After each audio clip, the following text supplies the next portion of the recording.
Hello செல்ல பிள்ளைங்களா, எல்லோரும் எப்படி இருக்கீங்க? எல்லோரும் நல்லா இருக்க இறைவனை வேண்டுகிறேன். இன்றைக்கி மதிய உணவு என்னென்னு பார்த்தீங்கன்னா, சுட சுட லெமன் ரைஸ், அப்புறம் கருணக்கிழங்கு ஃப்ரை, அப்புறம் முட்டை மசாலா, அப்பளங்க. அதே திருப்பூரில் இன்றைக்கி பிரீத்தின்ற பொண்ணு 10 மாதம்தான் ஆகிருக்கு. தூக்கு மாட்டி வீட்டில் யாரும் இல்லாதப்போ தூக்கு மாட்டி இறந்து போயிட்டுன்னு ஒரு நியூஸு.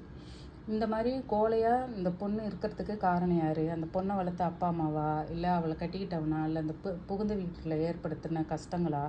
ஒன்றுமே புரியலைங்க. எத்தனை கஷ்டம் வந்தாலும் எதிர்நீச்சல் போட்டு வாழணும் பிள்ளைங்களா. நம்மளோட தன்னம்பிக்கையும் தைரியத்தையும் விட்டுட்டோன்னு வச்சிங்களா, நம்மளாலே இங்கே ஒரு அடி கூட எடுத்து வைக்க முடியாது.